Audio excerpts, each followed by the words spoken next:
Thank you so much for staying with us here on Nationwide at 5. It's time now for the nation's business. And as Sunday's Father's Day, we're talking about fatherhood. Definitely. What does it mean to be a great father? Well, it says redefining fatherhood. Are we going to redefine it? Or, yeah. So this evening, we want to explore how the role of the dad is evolving in 2025. Gone are the days when being a great father was defined solely by being a provider or a disciplinarian. Today's dads are nurturers, co-parents, mental health advocates, and emotional anchors. So we ask, what does being a great father really mean in today's world? And we're joined by three fathers, Philip Clark, Lester Thomas, and Michael Thompson. Gentlemen, good evening. Good evening, gentlemen. Good evening. Good evening. Good evening, yes. Listeners. So we want to talk a little bit about some of the new ways that people are defining fatherhood and the kind of new expectations that people have about fatherhood. And I know one of the persons on the panel, Philip Clark, but I'm not sure about the age ranges of the other two gentlemen, Lester Thomas and Michael Thompson. I think one gentleman is coming from an earlier generation. Much earlier. So can you tell us, and I want to bring everyone in, because fatherhood and the ideas we had about it, maybe from like the 60s and 70s, things have changed a lot, Ricardo. People don't just want to pay the bills and discipline the children you come in from work, but you have to do a lot of other things. So let me ask you, Michael Thompson. Yes. How do you see fatherhood in 2025? What are some of the demands? Well, to begin, I'm 30. I'm the new father. You're a new father. Congratulations. Congratulations. Daughter, son? Son, yeah, he was born last year, December. Okay, you're a new father. Yeah. Yes, congrats. And to be honest, the new generation father, from what I have witnessed so far, from me and also my peers, we have actually, as you said, we have moved past just the providers and the disciplinarian type, because even myself and also a couple of my friends who are recent fathers, there's nothing like, the other day I was actually filling out a form for my son, and I did not have to ask my partner any question regarding his birth or anything like that. I know the weight that he was born, all that information. I'm not supposed to beat the table. I'm going to tap the table gently. Because I want to tap the table gently.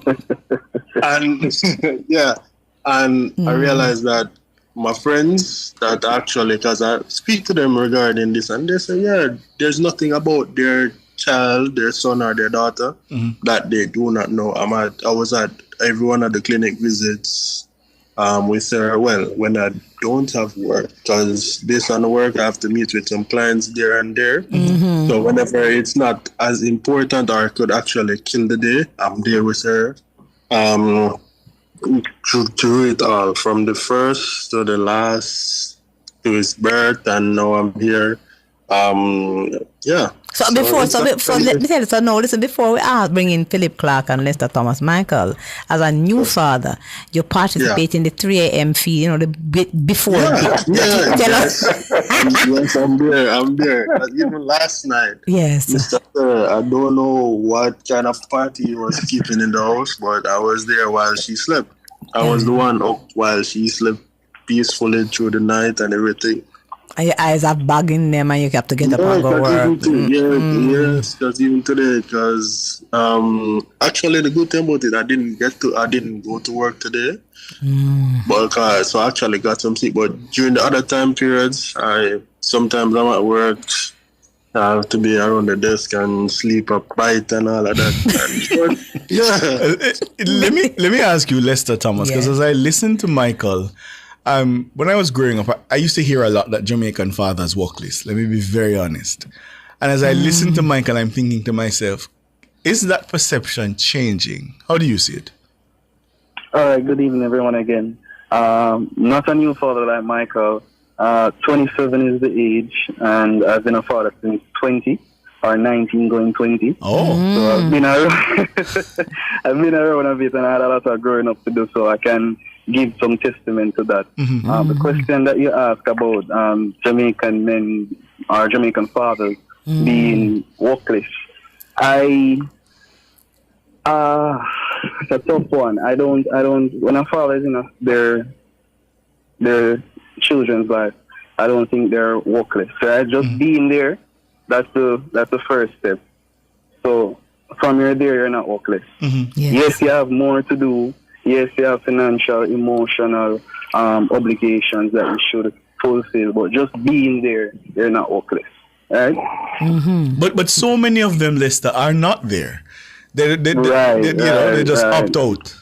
Totally. That's the issue that we're having right now in the world, but more so in Jamaica, since it's our home country. Yes. The fathers are not there. They're opting out of being fathers. I don't know if it's a new culture or what has happened over the past 30 years or so, created that paradigm shift. So males don't want to be fathers anymore. That's the issue.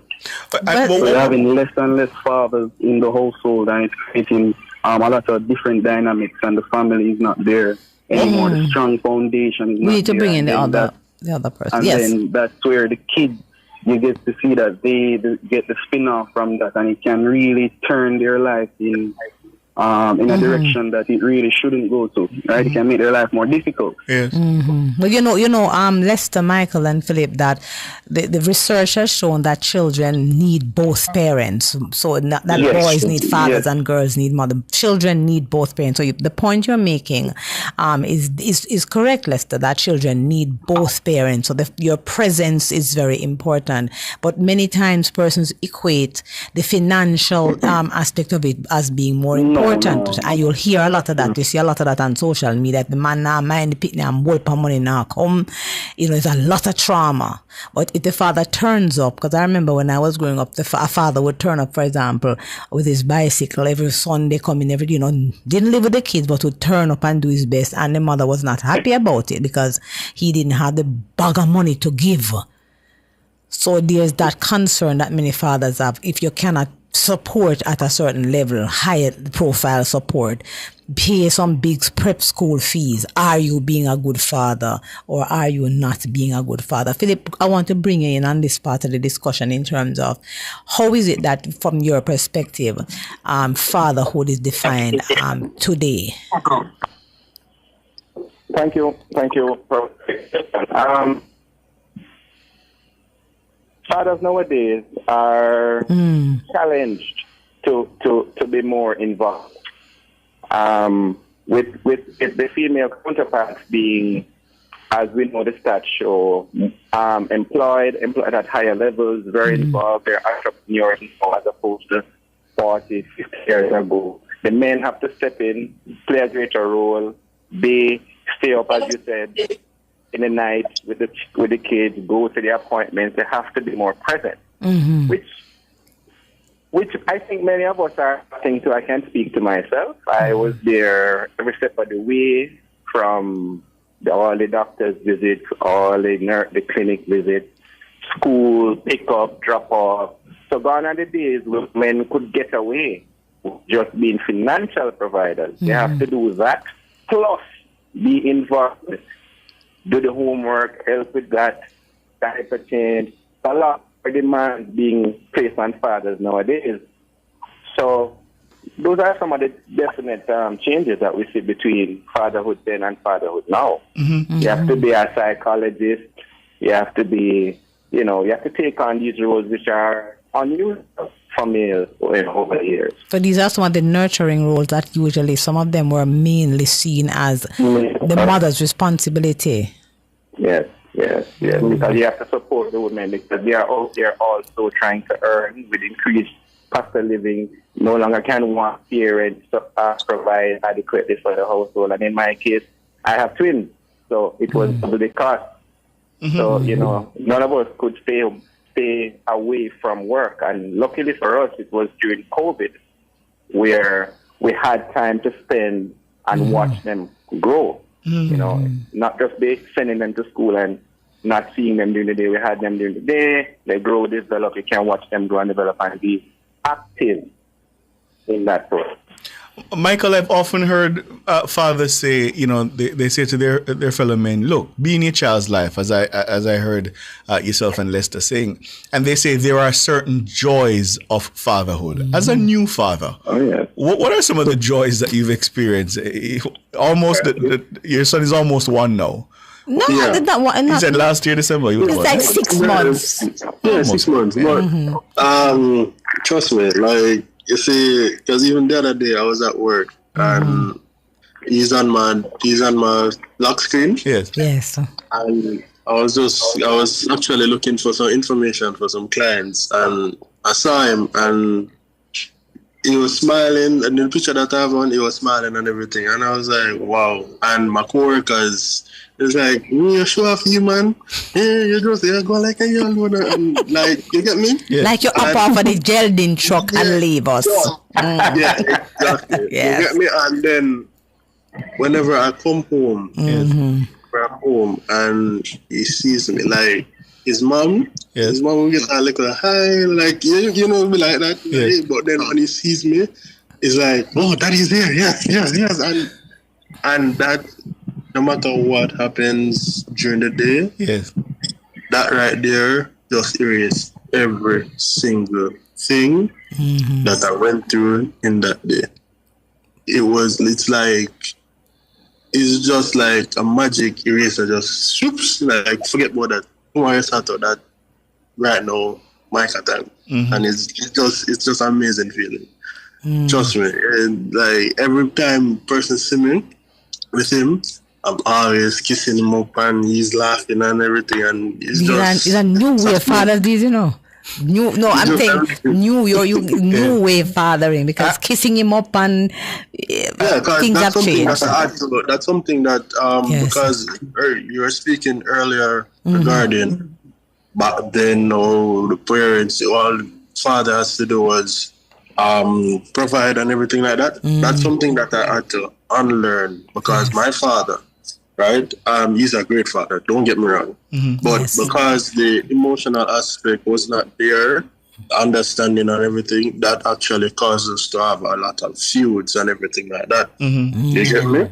And as we get older and he gets to understand how I interpret things and everything, that actually led to us having a much better relationship now than back then. You get me? And due to that, I had to say, you know what, when I finally get my son or my daughter, I'd have to be a different person, because I was on the receiving end of a cold-ish, only provider type father. You get me? So so that's him. And that's what he actually, because and that's no indictment on fathers back then, because men were socialized to be emotionally reserved and not to display a lot of emotions. And also, that was his learning from looking at external, because his dad wasn't present. You get me? So that's what he was like.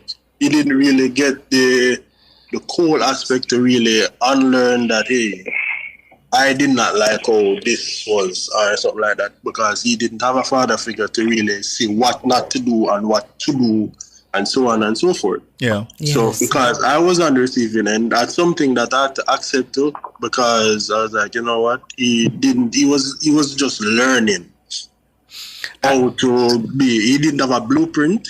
So that's one of the parts, that's actually added to me unlearning that, hey, nothing is wrong with kissing my son. Nothing wrong with showing affection. Yes, when he gets older and he needs to be disciplined, I will be the disciplinarian, because I have a nephew where, like, only me listen to. You get me? So him auntie or my partner will be like, hey, get up, don't do that. But they say, as soon as I say, hey, stand up, sit down, him, boom, sit down. But at the same time, he knows that he can come hug me up and all of that, and me and him play and kiss him up and all of that, just the same. You get me? So that's something.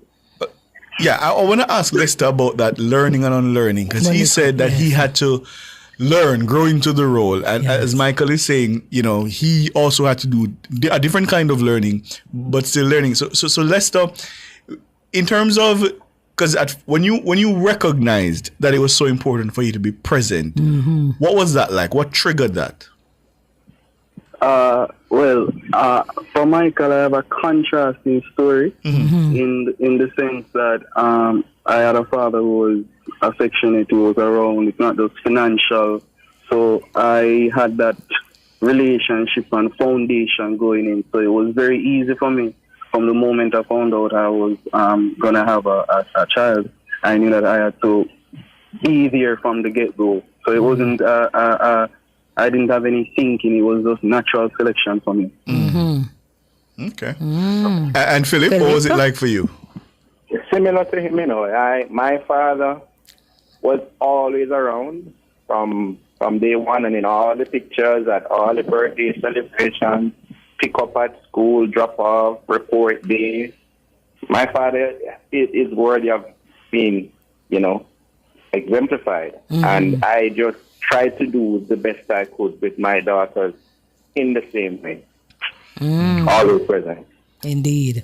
Can I interject? Sure. Yes, go ahead. All right. So when I said that my father was like emotionless, I did not, he was still present at school. Yes. He knew all my teachers and everything like that. You get me? So he knew you just never there getting a hug up and kiss up. Yes. That was the issue. Yes. My dad was the PTA president when I was at school. Yes, he was actually the PTA president also. Yes. Yeah. So he was very much active. But That's why I can say. Yes. That's why I can say that he was a great father, except for the emotional aspect that caused us to have loggerheads a lot of the time, because I would be coming to him and saying that, sir, I don't like how you approach this situation and think, oh, well, if you don't like it, you have to deal with it. I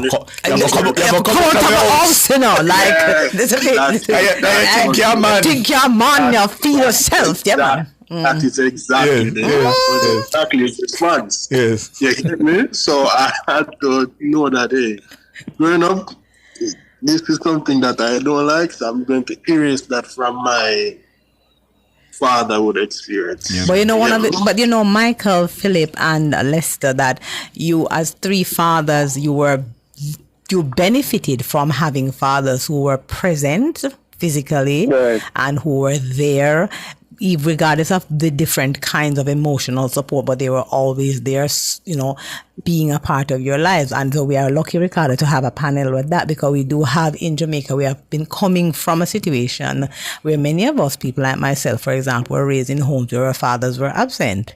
And so you had to figure out in a lot of ways what a relationship with that male person would look like, and then navigate your way around it because of those challenges. And so in a lot of ways, when I hear you talking about you're involved and I notice nowadays the men are involved even in the baby showers. When I was young, men didn't go baby shower.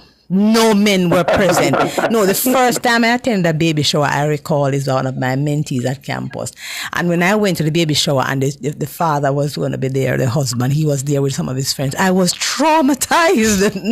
Because they usually tell women secrets about the birth process, and the men are never there. So that was a while back. And I was like, this is a new world, because the men are involved from the first moment that you confirm conception. They are involved in all the processes. This is something that I know also brings a lot of heavy emotional load on men. So I'm asking you, gentlemen, now, what is the importance today of supporting the kind of mental health that fathers carry, because they are now carrying as much weight in a lot of ways as mothers do, because they are nurturers, they are supporting, they are providers, they are physically there.